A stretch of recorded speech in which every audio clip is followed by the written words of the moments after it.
In this video, I'm going to share my biggest mistakes in owning rental property so that you don't have to repeat them. Like, there's no reason for you to repeat my mistakes. And so I love this quote by Ray Dalio. It's one of his principles. It says, pain plus reflection equals progress. So I've experienced a lot of pain, and I'm going to share some of these stories with you. But as I reflect on them, they've allowed me to think differently, and I want to pass this along to you. So great quote here from Ray Dalio. Let's get started. So first mistake I made is allowing my residents to have too many pets. So I was okay with pets, and I think you kind of have to be for the most part because 60% of American households have pets. And so if you say no pets, that's fine, but just understand you're going to take out 60% of American households who can rent your property.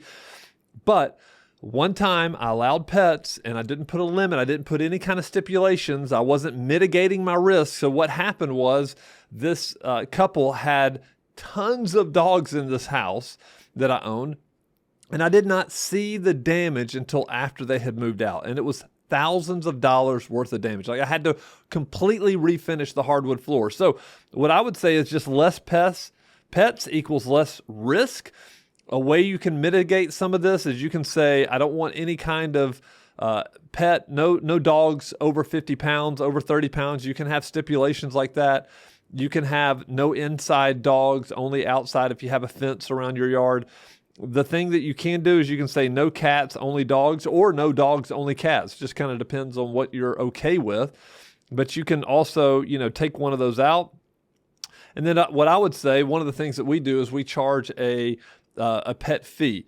And this is not a pet deposit, because a pet deposit really indicates that you're going to give that money back. And it's very, very difficult to determine when a resident moves out. It's very difficult to determine this is pet damage versus not pet damage. So just be careful when allowing pets. I think you should allow pets, but just be careful to mitigate the risk.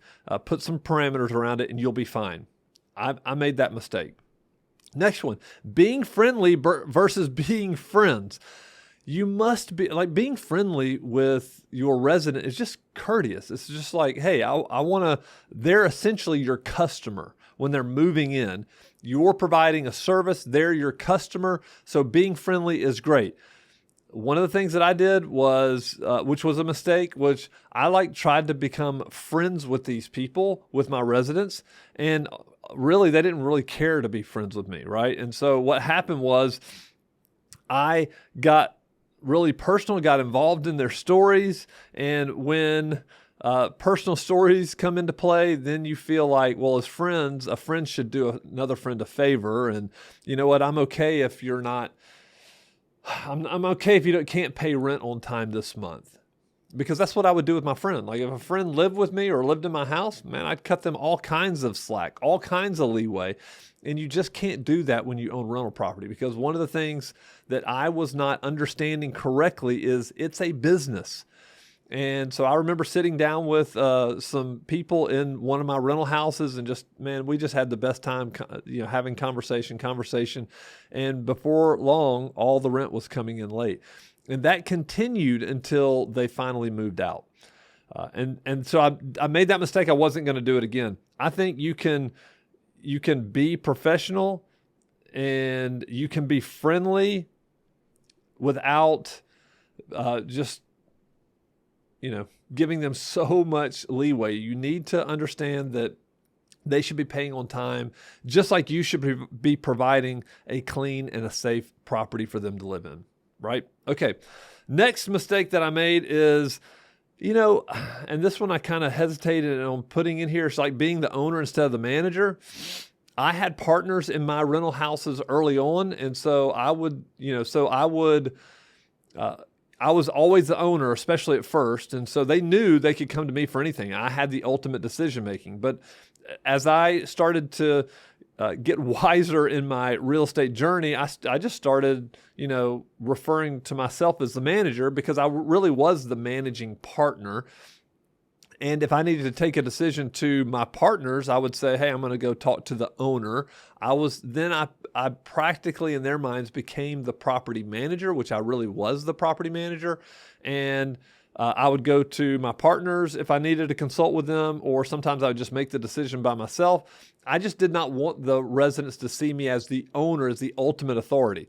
Now, this is one of the reasons why people hire Evernest to be their property managers, because sometimes you have to have very difficult conversations with residents. Sometimes you have to be tough, and some people aren't built for that.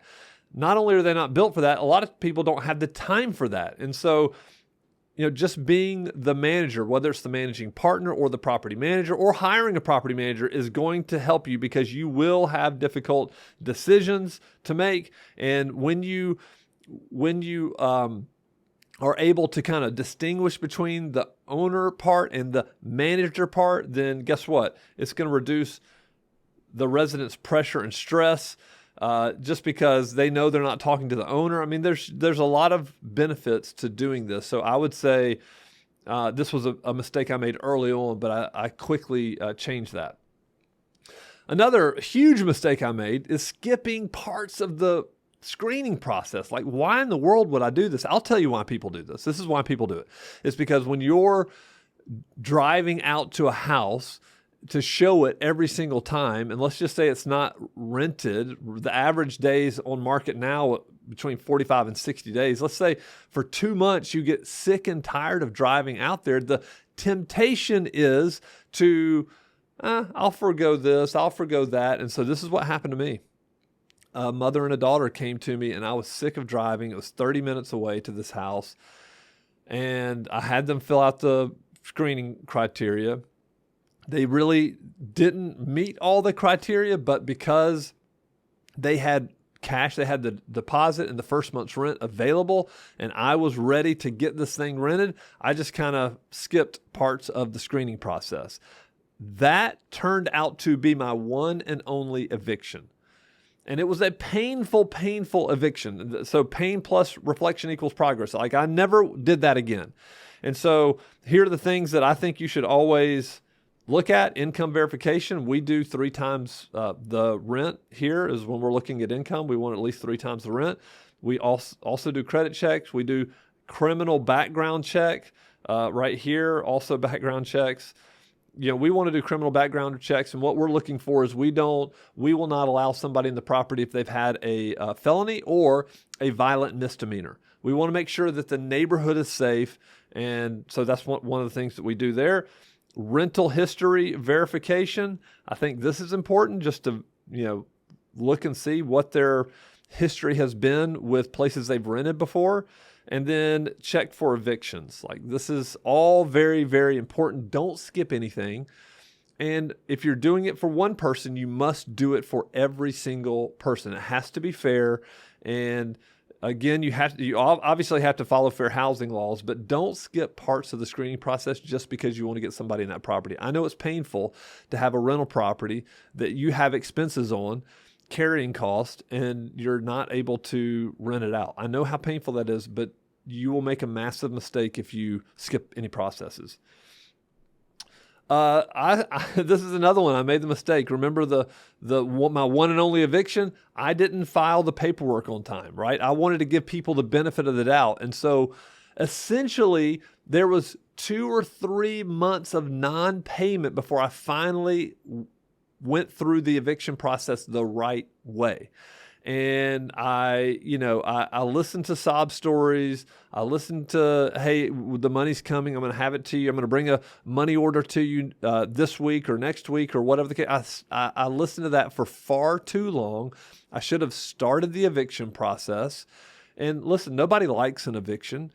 You shouldn't as a landlord. The residents don't at all, especially it goes on their it goes on their background check, their credit check, all these things. It's just not good. And so it's going to be very difficult for these people to rent a house again.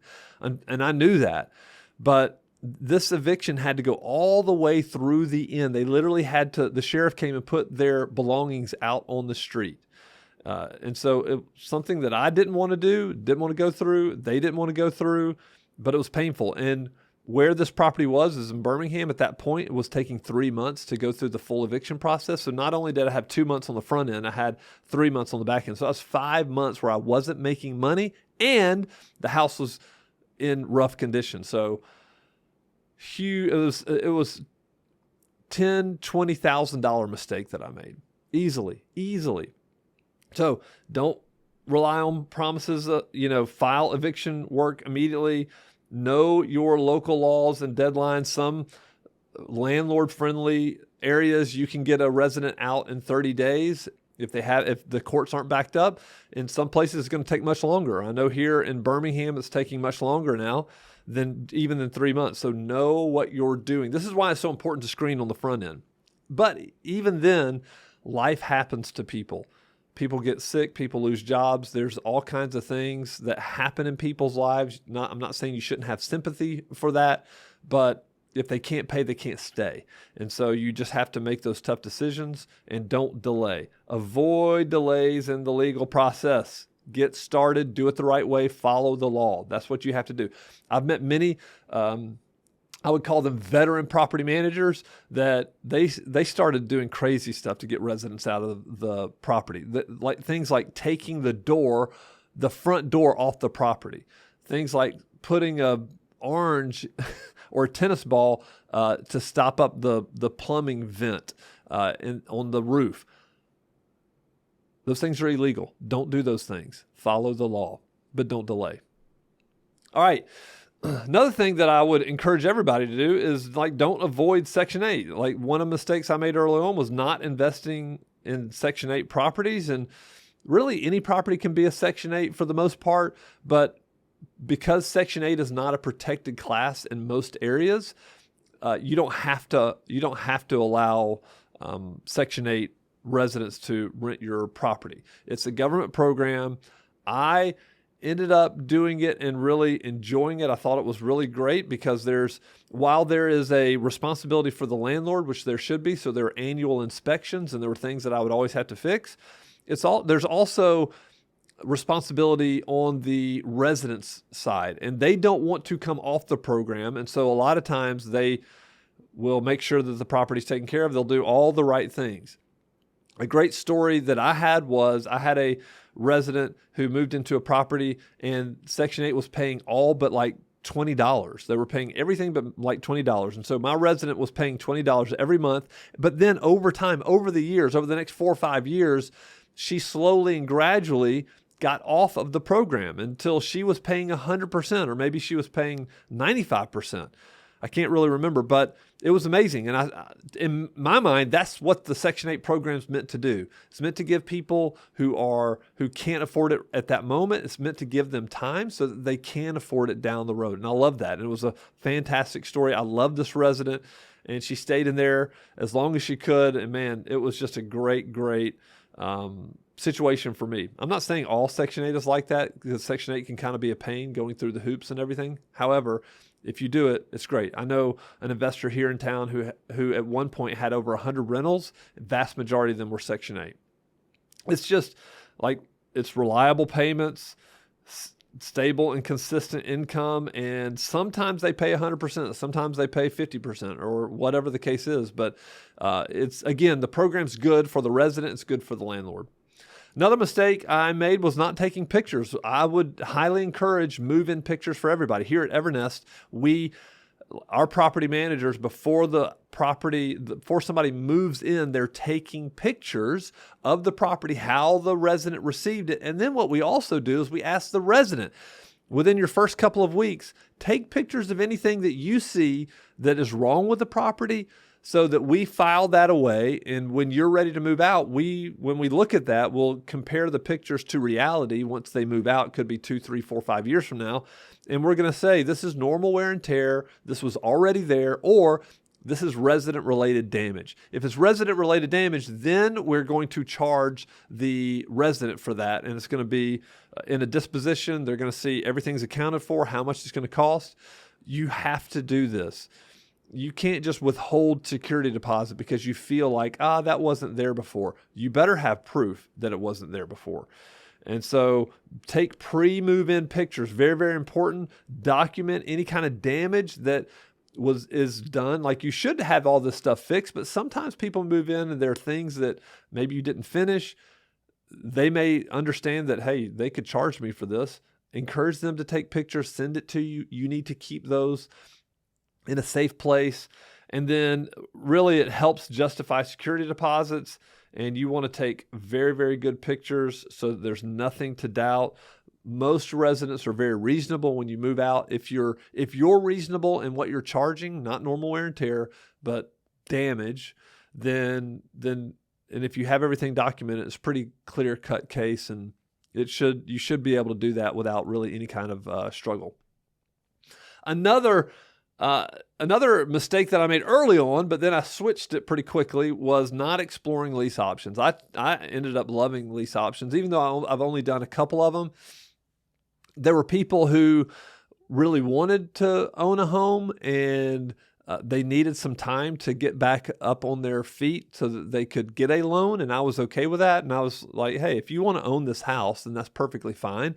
So what they did, I got the contract together, and what they did was they put a large portion of money down. And I mean, this could be anything for you. It could be $4,000 to $40,000. Doesn't really matter. You make up the number, whatever you think the person can afford.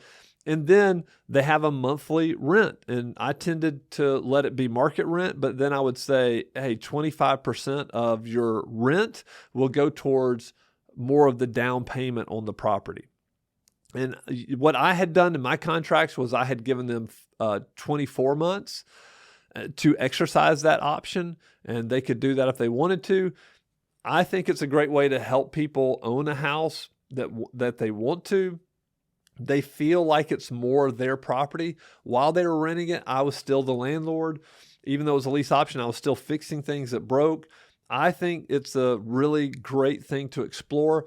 I also have a friend here that does something very interesting. He buys properties and then he just sells them. He holds the note. He does owner financing, and the resident takes care of all the repairs. The resident takes care of all the taxes and the insurance. And he literally is just the bank, and they're paying him.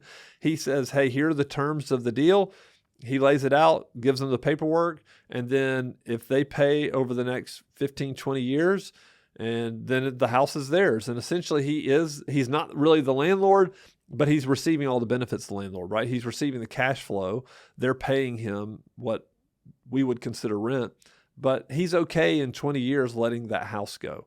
It doesn't matter to him. He's going to keep buying. He's got like 20 of these, 10 himself and then 10 with a partner. I think those are great ways to do it. Also, when you get the down payment, that's great for you. You can take that down payment, you can set it aside and use it for something else in the property, repairs, whatever, CapEx expenditures, if you need a roof or an HVAC at some point. I think those are great ways to do it. So you should explore this if you're okay with eventually selling some properties. Not giving out our air filter. Let me give you a truth right now. Residents don't change air filters. I don't care. They don't change air filters. They're never going to go out and buy an air filter and change that. So it's really important that we provide air filters for residents so that they can change them out. Now, it's not changing them out. It's not changing it out for them, but it's essentially saying, hey, we're giving you all you have to do is open up that vent and change it. Bad air filters will damage HVAC. They will reduce the lifespan of an HVAC. So I would always encourage you to give filters to your residents and expect them, remind them to please change the filter. If you remind them, if you're nice about it, they'll do it. This is just preventative maintenance. You must do this or you're going to end up spending a lot of money on these air filters. All right. Another one, I didn't speak to previous landlords. I was, if I'd have spoken to landlords about the one I evicted, I probably would have gotten a story that says, hey, time out, you might want to rethink this. I think it's okay to speak to previous landlords. I think it's good.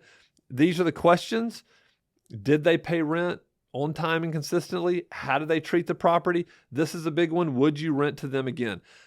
These are like this one right here. You want to be as objective as possible. You want them to be as objective, not subjective, right? You don't want them to get the emotions involved. You just want to say, hey, did they pay time? Did they pay on time? It's either yes or no. Would you rent to them again? Yes or no. It's as simple as that. And if you get a couple of no's, then you might want to move on from that resident and say, you know what, they didn't pass they didn't pass the screening process, because part of the screening process was I was looking back at what they did with their previous landlords. Remember that. I didn't do this at first, and big mistake. Another thing, driving by the property, keeping eyes on the property. Now, if you live out of state, you need a property manager to do this. And we have we sign people up because we just automatically, owners, we sign them up to go do property inspections. Now, I think you could drive by the property. If you're in the city, I think you should drive by the property 3 or 4 times a year. As a property manager, we're in all these areas every single day, so we do see these houses. But I think you can go into the property once or twice a year to do an inspection. I think it's good. We do this once a year. I think it's very good. And we do this because we want to get ahead of anything. What if the resident's not reporting some damage that we see in the property that, if we fixed, could prevent something bigger, right? So what if we see a leak? There's a roof leak and they just hadn't reported it. Well, that could turn into mold. It could turn into all kinds of things, damage the sheetrock. We used to do quarterly inspections of the property. Why we stopped doing that is because it's a challenge for the resident. They don't want you in their property all the time. Even though it's your property, they don't want you coming in there. It's a big hassle for them. And so I would encourage you, do it once, maybe twice a year. If you have a great resident, you want to make sure they're happy, and getting in into that property 4 times a year is not going to keep them happy. They're going to say, I'm out of here. I want to go somewhere where they're not coming knocking on my door once every 3 months, because it really feels like it happens on a weekly basis. To them, it does. So, but drive by the properties, get eyeballs on that property, find a property manager who is there, who can at least go in once a year, and who is in the neighborhood all the time. Big one here. Man, learn my lesson here, man alive. This one right here probably cost me 10 grand, probably. Hiring unlicensed and uninsured handymen. We call these chucking a truck. It's not good. It's not good. They typically don't do repairs the way they should be done. They typically, it can be bad, right? So I had an HVAC person that put in an air conditioner. They did it. They were unlicensed, uninsured. I got a great deal because this person also worked for Southwest Airlines. They did this on the side, and they put it in, and it was just heat strips, which, if you don't know what that means, it just means that the property was heated by all electricity. It was a tremendous amount of electricity. So what happened was the resident came knocking on my office door saying, hey, I got my power bill and it was $1,000. I'm not paying this. Like, I can't pay this. You need to pay this. You need to help me pay this. And I saw her point. I thought I had gotten a good deal, but I didn't, because not only did I have to help her pay her utility bill, her electric bill, but I also had to replace that unit. Brutal. Don't make that mistake. Find people who you may pay more up front. That's okay. I would rather have somebody who's licensed and insured, especially when it comes to liability. What happens if somebody got hurt on the job? I would be liable for that as the owner of the rental property. Massive, massive mistake. So just make sure you're using licensed and insured people all the time for all your repairs. All right, so that's it. Every mistake I made was a lesson. This is the reason I'm doing these types of videos, is because I want to help you not make the same mistakes I made. Never cut corners, save money in the short term. It doesn't work like that. And then quality residents make or break your investment. You think that the asset is the property, and on the balance sheet it is, but really the asset is the resident. It's the person you're putting in that house. And if you can find a great resident, then I'm telling you, it will make your real estate journey so much better. I have had a couple of residents that I kept for over a decade. Best investments ever.